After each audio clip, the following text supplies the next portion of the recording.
Ideas para tu negocio te presenta estructuras que funcionan o el caso de la insatisfacción con los resultados. Muy común es que al valorar el resultado alcanzado con el esfuerzo realizado, la inversión hecha o el tiempo dedicado en algún proyecto, el que sea, en general, cualquier proyecto, pues aparece ese sentimiento de insatisfacción y casi siempre viene acompañado de la necesidad de buscar alguna justificación, algún culpable. De esta condición inherente al desempeño de cualquier proyecto, sí, incluidos los negocios, las empresas, los emprendimientos, y sí, obviamente tú con tus proyectos. Aprendimos que medir es correcto. Hacer esta comparación entre el resultado alcanzado y el esfuerzo realizado está bien, pero para hacerlo tenemos que contar con una metodología, una forma de ejecutar tal medición. La metodología correcta para medir parte de definir qué se quiere medir y cómo hacer esa comparación, para que el resultado no termine en una frustración, pero sí en aprendizaje. Para alcanzar ese aprendizaje, la medición debe, primero, permitir conocer con precisión la diferencia entre el objetivo deseado y el resultado alcanzado. Y segundo, concluir sin lugar a duda. Esa sería la característica de esta metodología para medir. Ambos criterios se alcanzan cuando usamos un término de uso muy común, pero poco entendido. Y ese término es la eficacia. Este término nos ayuda a medir el desempeño, los resultados de nuestros esfuerzos, pero desafortunadamente la posible respuesta que obtendremos cuando usamos este método es: ¿sí? ¿Se alcanzó el resultado? O no, no se alcanzó el resultado. Es decir, la eficacia no acepta parcialidades y obviamente pues no es perfecta, pero se acerca al espíritu de la intención de medir. Eficacia. La eficacia es entonces, en términos simples, el puede o no puede, sabe o no sabe, y más parecido a la jerga de los empresarios, pues sería el equivalente a: ¿alcanzamos el presupuesto de venta? ¿Sí o no? ¿Se entregaron todos los pedidos? ¿Sí o no? ¿Se tiene la materia prima? ¿Sí o no? Como ya se dijo, la eficacia como método de medición pues no es perfecta, pero ayuda. Y obviamente cuando la eficacia se alcanza, entonces las cosas tienen sentido. Es decir, hace sentido medir. Cuando el resultado ni siquiera se alcanza, es un total absurdo intentar valorar el esfuerzo, porque pues no tengo el resultado. Eso es lo absurdo. Bien, cuando una persona alcanza la eficacia, se estima en él concentración, enfoque, capacidad para perseguir y alcanzar con éxito un resultado, así como, por ejemplo, digamos, el vendedor que sí vende, el comprador que sí compra. Una organización entonces es eficaz porque es capaz de alcanzar los resultados que persigue. Por ejemplo, el nivel de servicio al cliente es el que habíamos pactado. El nivel de producción es el deseado. El nivel de las entregas es el comprometido. ¿Te has preguntado qué sería de tu organización si todos en ella fueran eficaces siempre? Sin duda alguna, la eficacia es necesaria y una pregunta que seguro te estás haciendo es: ¿cómo se alcanza? Bueno, una manera simple de lograrlo está en las estructuras, ¿sí? Las estructuras. Una estructura en sí es eficaz por sí misma. Su forma y característica le confiere eficacia. Vamos a poner, por ejemplo, un plano, ¿sí? Un plano, un terreno, para que se entienda. Por ejemplo, un plano permite construir sobre sí mismo. Un cubo, que es otra estructura, pues multiplica las opciones por las múltiples caras que tiene. Un cilindro, un cubo complejo, incluso a quienes les importa un cacahuate contar con la estructura correcta en sus empresas y que piensan en su costo por encima del beneficio de tenerla, el cacahuate es una estructura y es eficaz para el propósito que cumple. La estructura es el modo en el que se alcanza la eficacia. El cacahuate, que es la cáscara más la semilla, son elementos de una misma estructura. Las estructuras entonces son por sí mismas un nivel de eficacia. ¿Cómo se puede determinar la eficacia a partir de la estructura? Bajo presión. Así de simple. Toda estructura es eficaz hasta un cierto nivel. Ese nivel queda de manifiesto cuando se le somete a presión.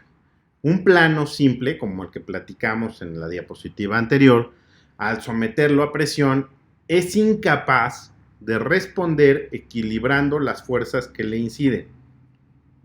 Dicho de otro modo, en un ejemplo más claro, el emprendedor que intenta ser eficaz para prestar sus servicios, que no cuenta con la estructura necesaria para responder a todas las exigencias que le demandan, pues también resulta ser una estructura ineficaz. Es decir, la estructura de emprendedor intentando prestar sus servicios y atender todas las necesidades de los clientes que le demandan su servicio es una estructura ineficaz. ¿Por qué? Pues porque obviamente requiere atender la compra, la venta, la fabricación, surtir, ordenar, limpiar, almacenar, rentar, cambiar, volver a comprar, volver a vender, atender las quejas, renovar los contratos, pagar los impuestos, despedir a alguien, comprar más computadoras, etcétera, etcétera, etcétera, etcétera, ¿no? Entonces se entiende que hay estructuras que son más eficaces que otras. Si adicional a los estímulos que recibe incrementamos la frecuencia de las exigencias, el plano queda reducido pues a una bola de papel deforme con un enorme cúmulo de estrés, ¿no? O sea, queda hecho bolas. Podemos decir que la estructura plano, o regresando al ejemplo del hombre orquesta o emprendedor, son ineficaces para atender un mercado que le demanda sus servicios. La opción entonces es probar con otra estructura y para eso naturalmente usamos la técnica del ensayo, acierto o error.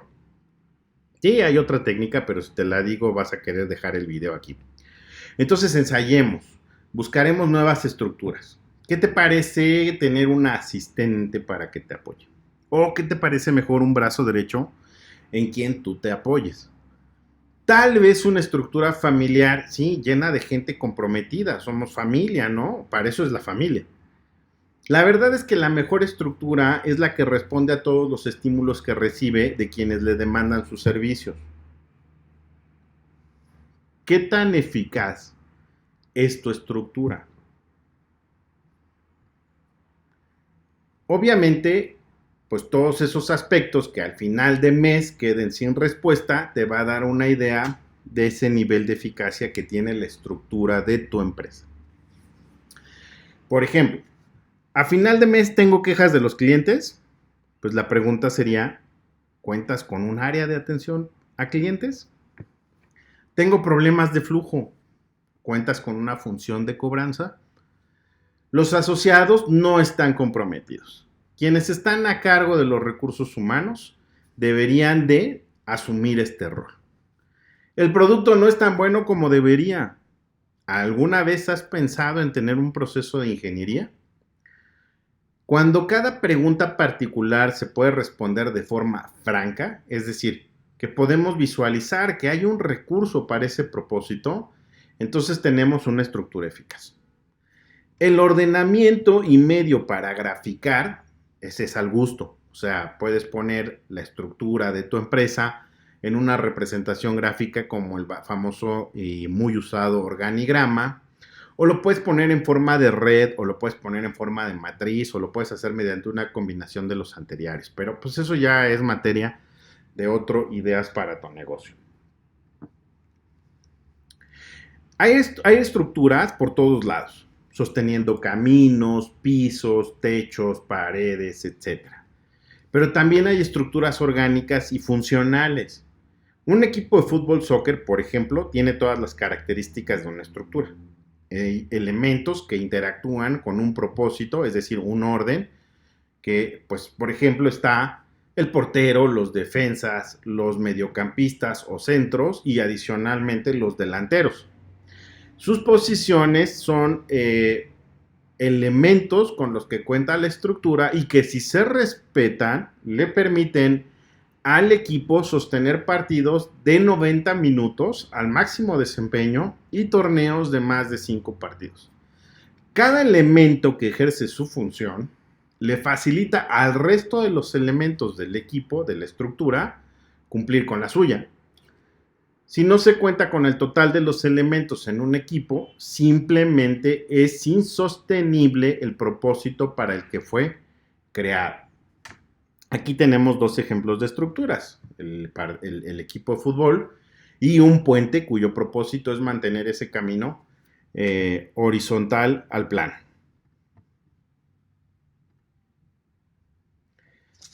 Algunas incomodidades, para bien y para mal. La estructura es la suma del desempeño de sus elementos.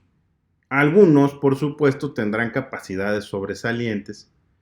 Sus individualismos hacen que la estructura brille con mayor facilidad porque conectan y distribuyen los esfuerzos, dan flexibilidad, armonía y ritmo. Nos acercan los éxitos con menor cantidad de intentos. Pero también existen los desempeños pobres. Por eso dije que para mal también. Que aun cuando la estructura sea la correcta, estos elementos son débiles. Además, es necesario considerar que los grandes desempeños individuales no duran para siempre. Es mejor acostumbrarse a trabajar con desempeños estándar o normales. Sí, ya sé que te cae como taladro de dentista que te diga que eso es exactamente lo que dicen las normas. Comprende, la norma son las experiencias escritas de cientos, miles de empresarios que lo han intentado antes que tú. Y sí, efectivamente, la recomendación de los sistemas normalizados es crear estructuras eficaces. Primero, a partir del enfoque a procesos. Esa es la receta para crear una estructura eficaz. Segundo, creando un sistema de información que permita a cualquier persona que sea parte de esa estructura alcanzar un desempeño consistente. La eficacia es decir los resultados que esperas, al menos en términos de alcanzar un objetivo concreto, y depende de tener la cantidad de asociados correcta, organizarlos en torno a los procesos y 3, desarrollar las habilidades de cada asociado de manera consistente. Bien, ahora que ya sabes cómo ser eficaz, recuerda, la estructura es responsabilidad y compromiso de la alta dirección. No pidas a las personas que sean eficaces. Mejor esfuérzate por asegurar que la cantidad de asociados es la correcta, que has organizado su trabajo en torno a los procesos del negocio y que desarrollan sus habilidades, las que necesitan para cumplir su función, de manera consistente. Empresas eficaces gracias a sus estructuras. Recuerda, el agua, recurso invaluable e indispensable para la vida misma, no es agua por decreto, sino por estructura. Por cada 2 átomos de hidrógeno hay 1 de oxígeno. Bien, nos vemos en el próximo Ideas para tu negocio con el tema eficiencia en la serie El máximo enemigo de los empresarios es el desperdicio. Hasta la próxima.